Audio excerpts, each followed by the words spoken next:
Abordaba un poco este contexto internacional complejo que tiene el país, sobre todo marcado por esta dependencia económica que tiene México con Estados Unidos.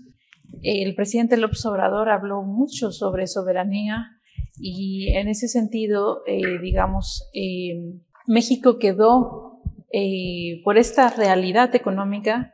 Tendríamos que hablar también si el país es más soberano o si también dentro de las prioridades que vemos hacia adelante, México tendría que trabajar más precisamente por este aspecto. Bueno, yo creo que uno de los grandes problemas reales, repito, mi intención no es hablar mal del gobierno del expresidente López Obrador como si yo tuviera alguna animadversión a López Obrador. No tendría sentido. Bueno, yo soy el líder de una organización popular que lucha por los intereses del país y aquí pues para mí los políticos son los políticos, pero no mis enemigos personales. Pero tengo que decir las cosas porque finalmente los errores o los aciertos pues los cometen las personas, ¿no? Y sobre todo, mientras más responsabilidad tienen las personas, sus errores o sus aciertos son más grandes, más trascendentes y perjudican a más gente. Bien, uno de los problemas graves que tuvimos con el presidente López Obrador es que su discurso casi siempre se mantuvo alejado de la realidad. No coincidía el discurso del presidente con la realidad. Como que el presidente tenía una especie de confianza mágica en las palabras, en los discursos, en los argumentos que él manejaba, pues un tanto caprichosamente, porque algunos de ellos no tenían ni siquiera una lógica entendible, pero él los manejaba con mucha seguridad, con mucha sangre fría, con una actitud como blindada contra la duda, diríamos, y pues con eso se quedaba satisfecho, aunque la realidad estuviera diciendo otra cosa. Y miren, muchos de los datos que se podían manejar en contra de lo que él afirmaba, los daba su mismo gobierno, y el presidente no tenía empacho ni tampoco le temblaba la mano para contradecir los datos de su propio gobierno, de sus propios organismos encargados de hacer las mediciones de las que se hablaba,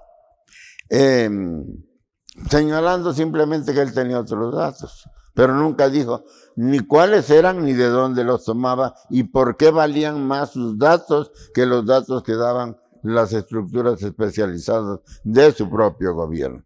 Bien, esto tiene que ver con la soberanía nacional. El presidente fue muy enfático, muy elocuente a su manera, hablando siempre de que México no era colonia de nadie, de que somos un país soberano, independiente, que se gobierna por sí mismo y que toma sus propias decisiones sin que nadie le imponga nada. Eso dijo el presidente.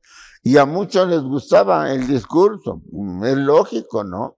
Suena bonito y al que tiene cierto sentido de patriotismo, de un patriotismo sano, racional, pero al fin y al cabo patriotismo, pues obviamente que le gustaba mucho ese discurso y por lo tanto quedaba un tanto bloqueado precisamente por el propio discurso que les decía lo que la gente quiere oír, quedaba un poco bloqueado para ver la realidad detrás del discurso. Y la realidad detrás del discurso era y es totalmente distinta a lo que el presidente dice. No es que yo vaya a afirmar aquí como si me diera orgullo que México es una colonia, pero evidentemente la soberanía de un país lo sabe todo el mundo, y aquí digo literalmente todo el mundo, todo el planeta Tierra sabe que la soberanía de un país tiene que ser una soberanía económica, tiene que ser una soberanía política y tiene que ser una soberanía fundada en un poderío militar suficiente para garantizar la integridad territorial y la soberanía del país. México no reúne las tres condiciones. Sabemos perfectamente bien que del total del Producto Interno Bruto, es decir, de la riqueza que producen los mexicanos en un año, más del 80%, poco más del 80%, tiene como destino el mercado norteamericano. Esto es una dependencia tremenda. Es tan tremenda y es tan significativa, digamos, esta dependencia para cuando hablamos de soberanía, que tenemos que entender que si Estados Unidos se decidiera a ponerle aranceles, como alguna vez amenazó Trump, se decidiera ponerle aranceles del 25% a todas nuestras mercancías, lo cual significaría sacarnos del mercado norteamericano, nos metería en una crisis realmente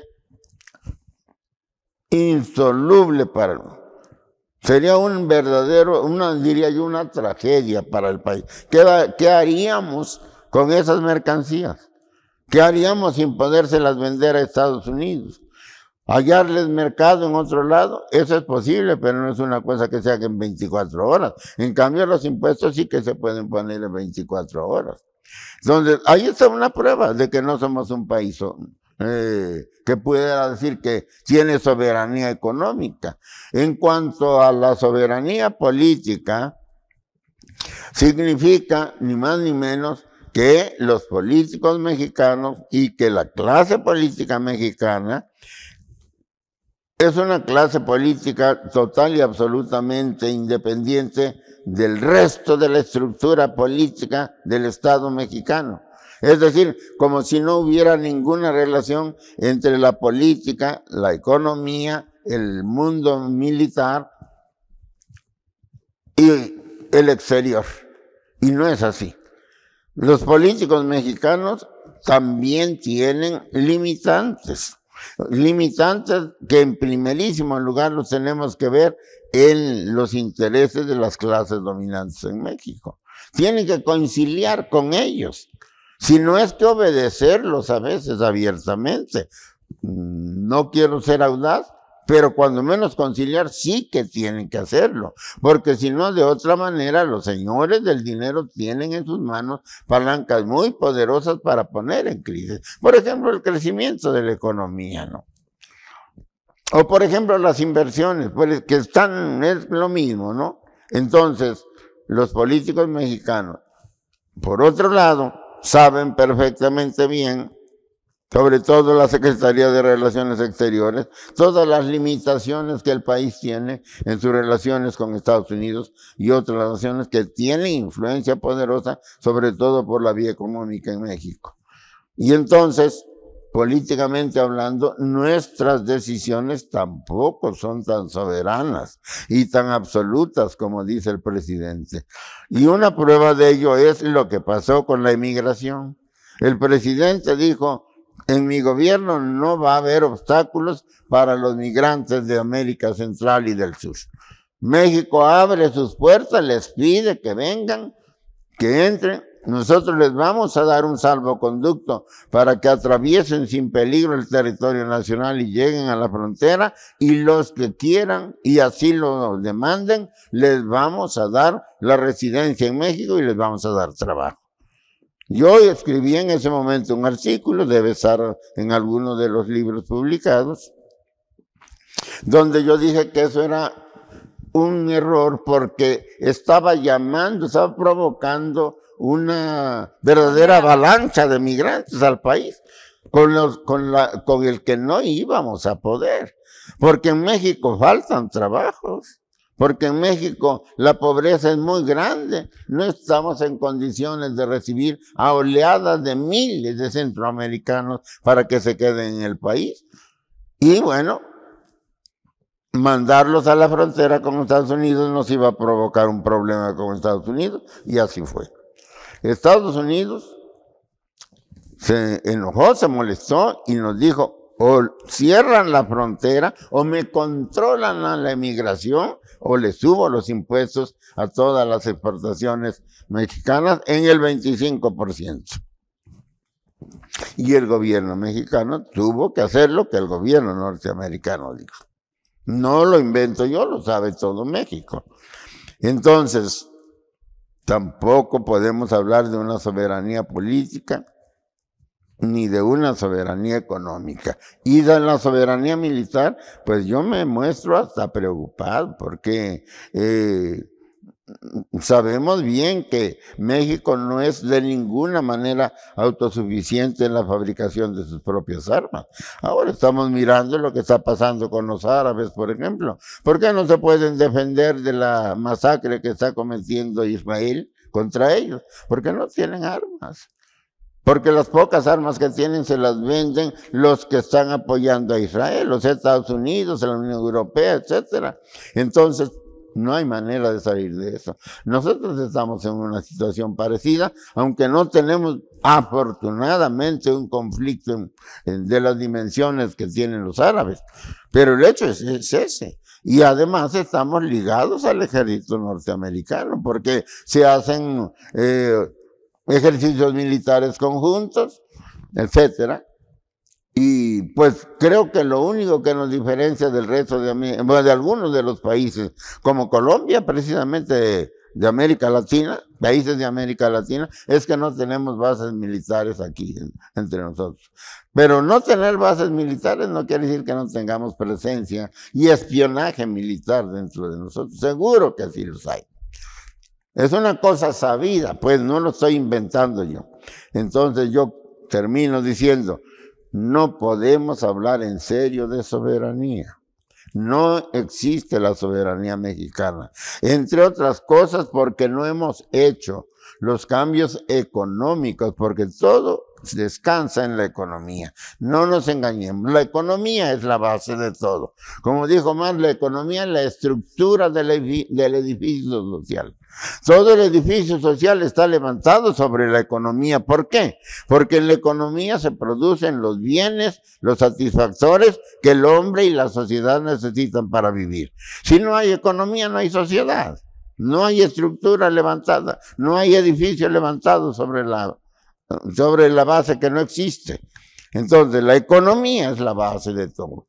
Y puesto que nuestra economía sigue siendo una economía neoliberal dependiente, una economía que exporta casi el 100% de lo que produce Estados Unidos, una economía que depende de las inversiones norteamericanas para crecer, una economía que a pesar de todo no es capaz de desarrollarse autónomamente y además que no ha podido superar el problema del equilibrio entre los salarios y la productividad, como lo acabamos de ver. Teniendo en cuenta todos estos elementos, no podemos hablar de que México sea un país soberano.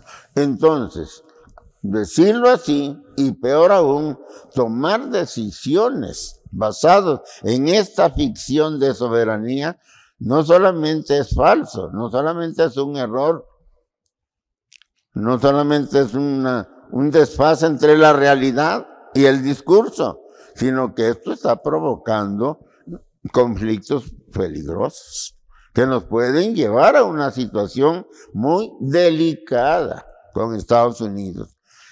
Y aquí la pregunta que nos tenemos que hacer, si los norteamericanos se decidieran a apretarnos, por ejemplo, cancelando el TEMEC, viene la revisión del TEMEC en 2026, y ahí las cosas se van a poner difíciles si la tensión con Estados Unidos sigue creciendo.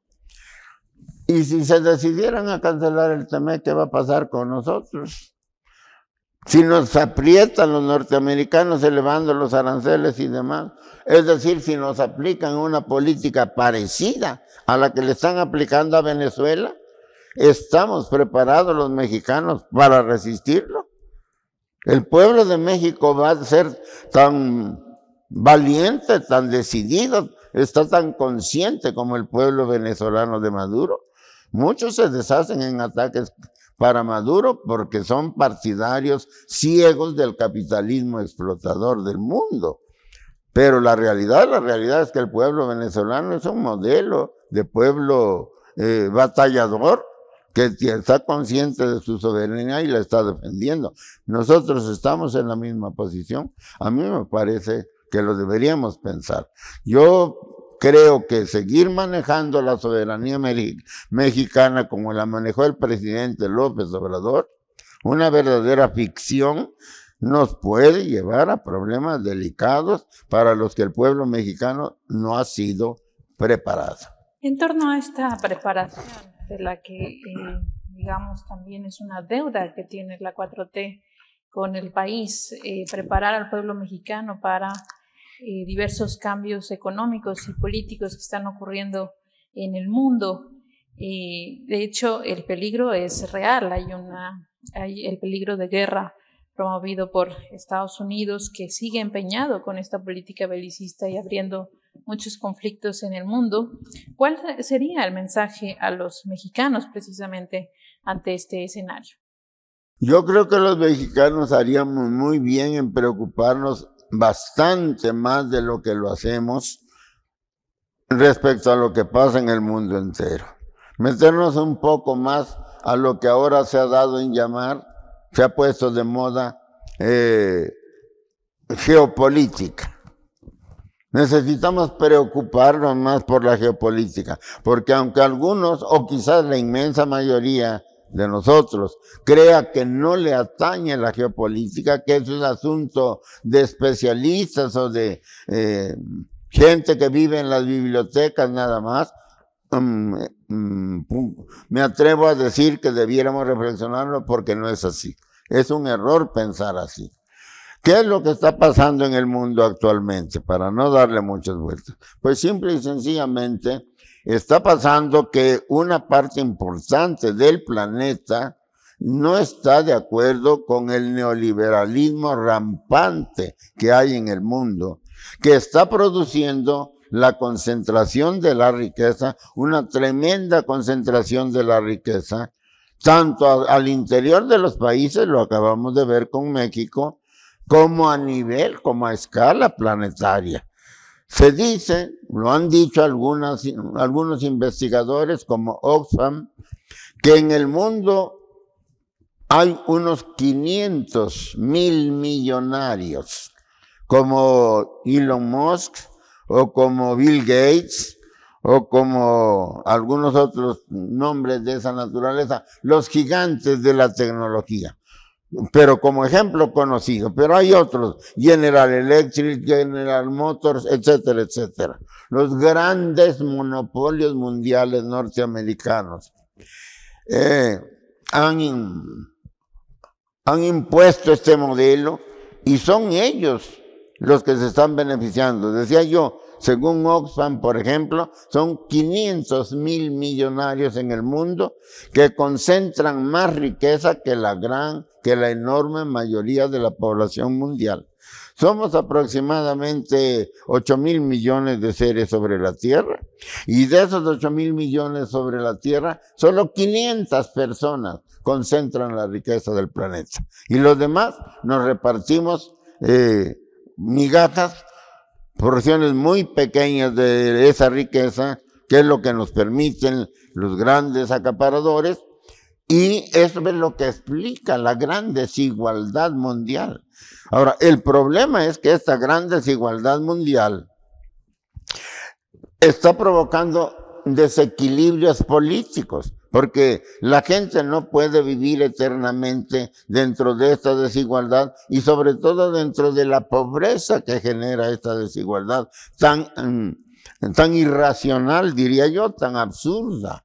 La gente no puede vivir mucho tiempo y entonces están produciendo verdaderas amenazas, verdaderos desequilibrios políticos en el mundo y perturbando el progreso económico, porque la economía, para crecer, para desarrollarse, los países para poder producir riqueza suficiente para sus pueblos necesitan paz.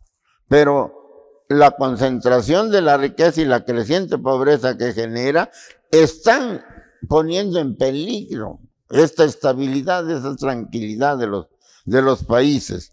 Y entonces hay, claro, conciencias, hay grupos políticos, hay estados, hay gobiernos que ven quizás mejor que nosotros, que conocen mejor que nosotros esta situación y que han decidido que hay que ponerle un alto a esto.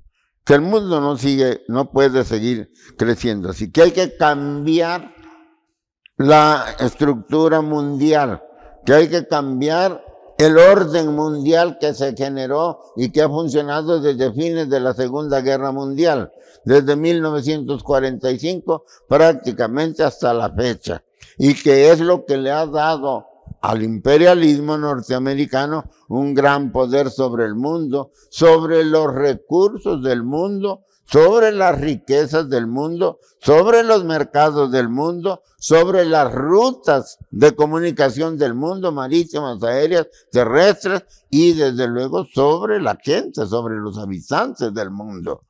¿En provecho de quién? De estos 500 monopolios. Y quizás, sobre todo, para los grandes monopolios norteamericanos. Hay quienes han dicho, esto no puede seguir así. Empezando por sus propios países, han cambiado la política económica y la política, válgase, dentro de sus propios países. Y han demostrado que han obtenido mucho mejores resultados que los que tenían siguiendo el modelo norteamericano ciegamente. A estos países los encabeza básicamente, y todo el mundo lo sabe, China y Rusia. Pero China y Rusia, que están encabezando un movimiento por un cambio, por una renovación drástica del orden mundial generado a raíz de la Segunda Guerra Mundial, dominado por los Estados Unidos, no son los únicos. La gran fuerza que tiene el ahora llamado multipolarismo, que así le han llamado al modelo mundial que proponen, se debe a que China y Rusia no son más que la cabeza, la punta de lanza de una rebelión mundial contra el imperialismo norteamericano. Todos los países que ahora le llaman del sur global, con excepciones, están inconformes con lo que está pasando y están de acuerdo con lo que están proponiendo China y Rusia. Es necesario un nuevo orden mundial al que le llaman un orden multipolar, que quiere decir que ya no tiene que ser un solo país, el rico, y los demás a su servicio, y dejándonos explotar por ellos. Hay que promover un desarrollo generalizado del mundo, de todos los países del mundo, crecimiento de la riqueza del mundo. Pero esto requiere que el imperialismo sea derrotado, digamos, económicamente, para que los países puedan disponer soberanamente de sus recursos, de sus riquezas naturales, de sus mercados, de su pueblo, de su fuerza laboral, y aplicarla de acuerdo con los intereses de cada país. Ellos no están proponiendo un modelo de gobierno, de Estado, como sucedió en la época de la Unión Soviética, cuando menos así se acusó a la Unión Soviética de querer imponer el régimen comunista. China y Rusia no están proponiendo ningún régimen político, ni religioso, ni nada, que no los engañen. Están proponiendo un nuevo orden mundial que tenga como base una economía más equitativa para todo el mundo, en particular para los países menos desarrollados, que son los que integran el sur global. Esto es lo que está pasando en el mundo. Y entonces el ataque contra Rusia, contra China, la guerra mediática tan intensa, acusándolos de todo, acusándolos hasta del cambio climático, no es más que una guerra contra los pueblos pobres del mundo, contra el sur global, dentro de los cuales, no lo olvidemos, está México. Nosotros pertenecemos al sur global, con la desventaja de que somos un país del sur global que está el más cercano a los Estados Unidos. Tenemos con Estados Unidos una larguísima frontera de 3.500 kilómetros en números redondos. Y esto nos convierte en una pieza clave en la geopolítica mundial, para unos y para otros. Y nosotros los mexicanos tenemos que tomar partido. ¿En favor de quién? Pues en favor de nuestros intereses. Se trata solo de saber cuál de las dos grandes corrientes enfrentadas, el unipolarismo, el imperialismo egoísta y dominante actual, o el multipolarismo que predican y que encabezan China y Rusia, que pide un desarrollo equitativo para todos los países del mundo. Nosotros tenemos que verlo así y no dejarnos marear por la propaganda de los medios occidentales, de la prensa atlantista, de los medios que hablan en favor del capital, de los cuales en México también estamos saturados. Mayoritariamente, si no es que totalmente saturados. Y entonces no sabemos, no nos damos cuenta de lo que está pasando realmente en el mundo, pues simplemente porque no hay quien nos lo diga. Ahora hay que aprender a buscar, amigas y amigos que me escuchan, hay que aprender a buscar en las redes, hay que aprender a hurgar en las plataformas que publican cosas, que hay muchas plataformas que hablan de otra manera, que dicen otras cosas que si ustedes no las quieren creer de entrada, escúchenlas cuando menos, para que tengan puntos de vista distintos y puedan orientar su criterio. Porque lo que sí es verdad es que el mundo está en una encrucijada. Es el multipolarismo que encabezan Rusia y China, que solo encabezan Rusia y China. Y que es lo que le conviene al sur global, dentro del cual está México, contra la vieja política dominante de Estados Unidos, que además domina o es dominante porque quiere apoderarse de la riqueza del planeta entero y mantener a todo el mundo, a sus riquezas y a su mano de obra, sometida a los intereses de los 500,000 millonarios del mundo. Tenemos que verlo así. Yo creo que la importancia también que tiene esto es que otro de los aciertos, pero ya nos alejamos de la economía, que conste, y de otro de los aciertos, a mi gusto, que ha tenido López Obrador, que tuvo López Obrador en su gobierno, fue precisamente su política exterior.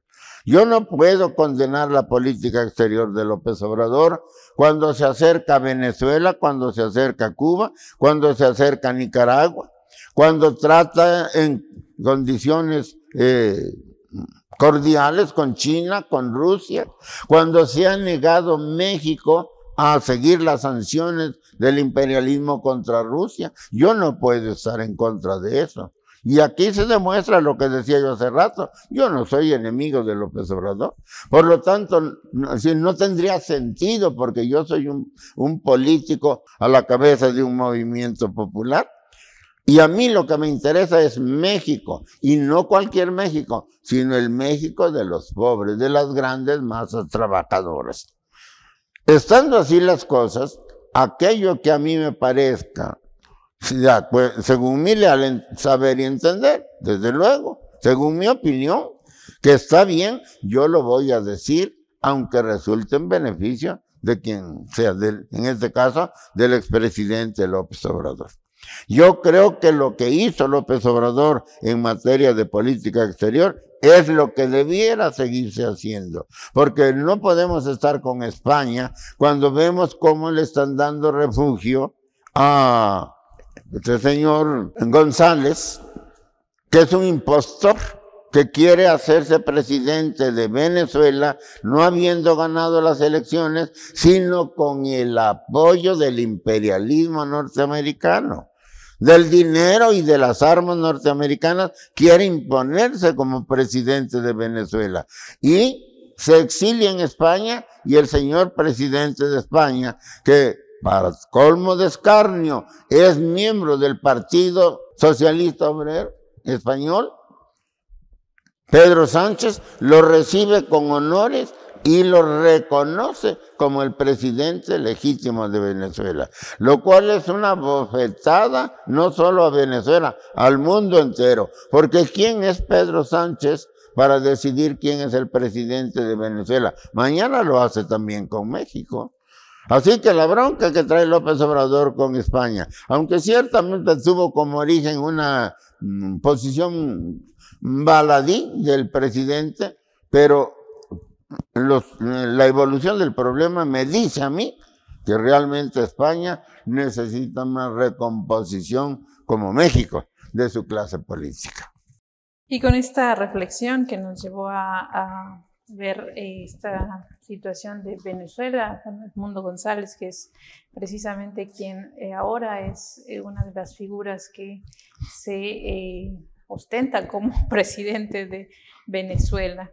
En ese sentido, con este contexto internacional, finalmente, ingeniero Aquiles, el antorchismo como fuerza, como movimiento popular que ha venido construyendo también su propia alternativa, va a seguir convocando a más mexicanos precisamente a la lucha. Son 50 años ya de trayectoria del antorchismo, pero precisamente ¿qué ha aportado y qué sigue para su movimiento?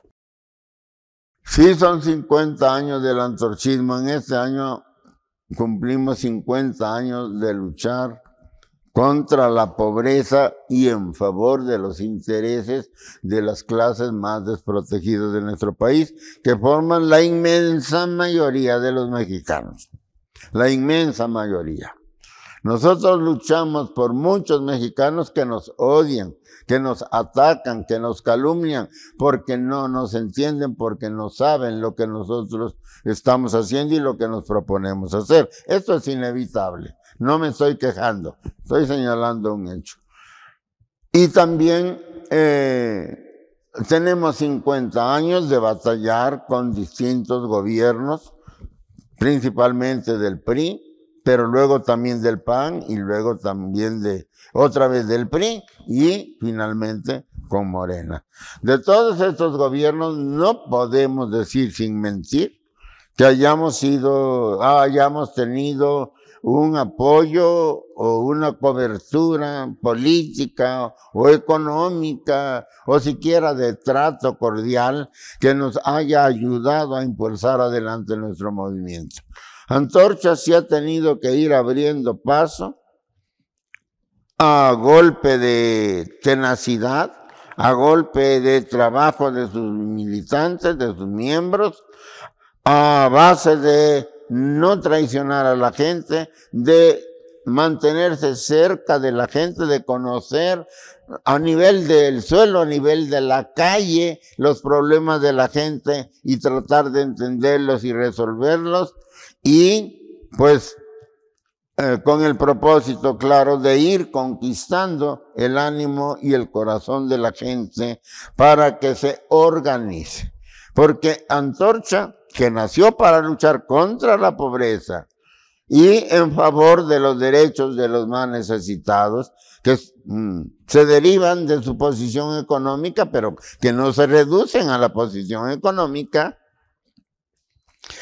sabe perfectamente bien también que para poder luchar eficazmente, no solo en contra de la pobreza y por una disminución del sufrimiento y de las carencias generales que provoca la riqueza, sino es necesario tener una visión de país, una visión que realmente piense al país como un país próspero, como un país de trabajadores productivos, como un país que produzca mucha riqueza, que poco a poco vaya conquistando, ahora sí, su verdadera independencia, su verdadera soberanía, su verdadera capacidad para resolver por sí misma sus problemas fundamentales y para que trate con las demás naciones del mundo de igual a igual,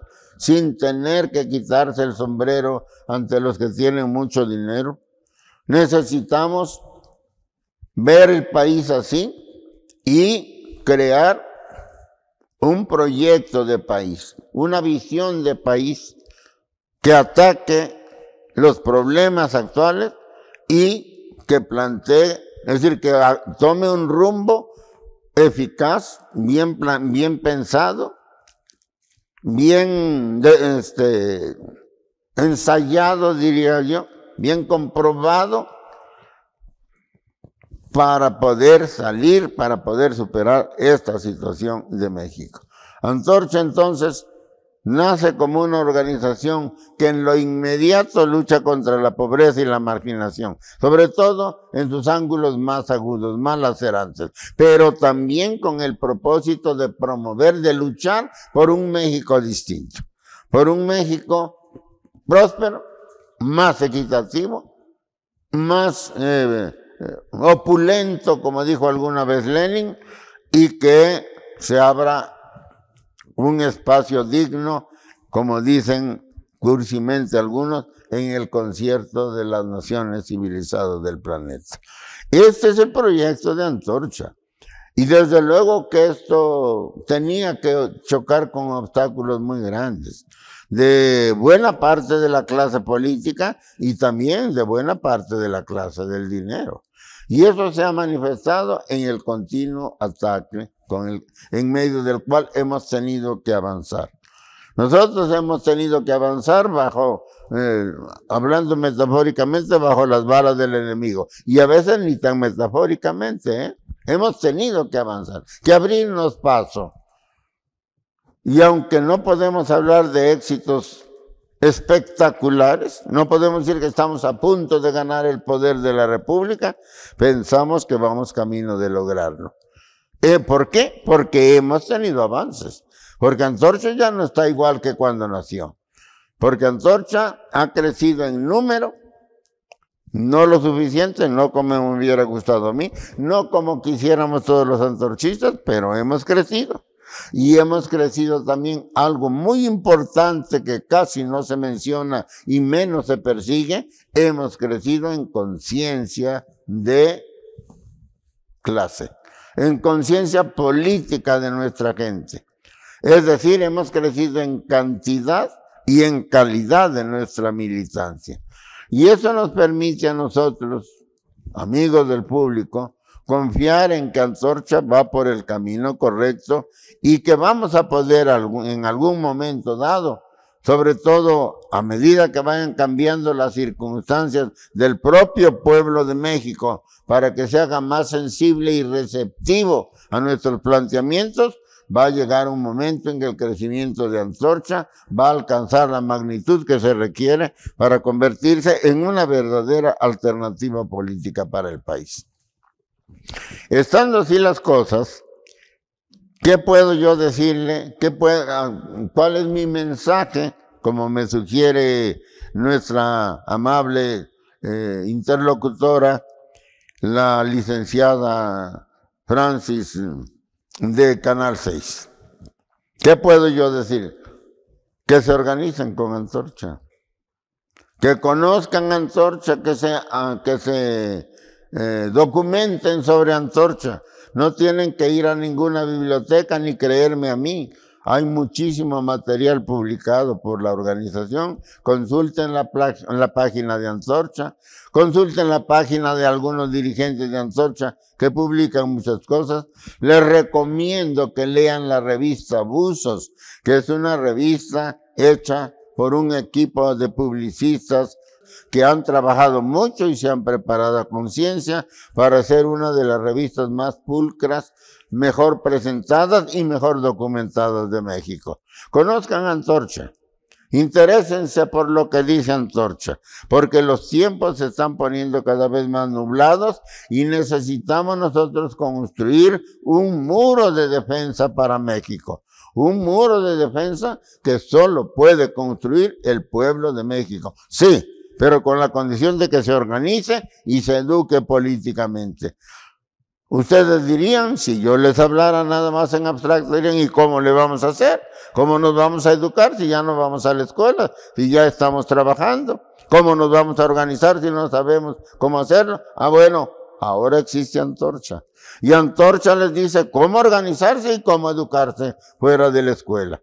Si nos buscan, vamos a trabajar juntos y vamos a construir ese México organizado y consciente, que es la única forma de garantizar que México no será arrasado por las corrientes reaccionarias del mundo y que tiene asegurado un futuro, pues no diré que luminoso, pero sí humano, más humano para todos que el que estamos viviendo el día de hoy. Así es como piensa el líder nacional del movimiento antorchista, quien ha abierto este espacio para hacer un recuento sobre lo que representó el sexenio de Andrés Manuel López Obrador, abriendo también las perspectivas sobre el nuevo gobierno de Claudia Sheinbaum y también el contexto internacional que rodea a México. Le agradecemos esta charla honesta, sincera y documentada sobre la realidad nacional e internacional, y ojalá en otra oportunidad tengamos la posibilidad de seguir conversando. Muchísimas gracias, ingeniero. Gracias a ustedes, y desde luego estoy a sus órdenes para cuando nos podamos volver a reunir. Es una gran oportunidad para mí poderme dirigir a su auditorio, a sus seguidores, y intentar que el mensaje de Antorcha llegue a más gente y llegue además a través de un medio tan honesto, con una imagen de respetabilidad cada vez mayor, como es Canal 6. Muchísimas gracias al ingeniero Aquiles Córdoba Morán. Nosotros les agradecemos muchísimo su compañía y los esperamos en otra emisión.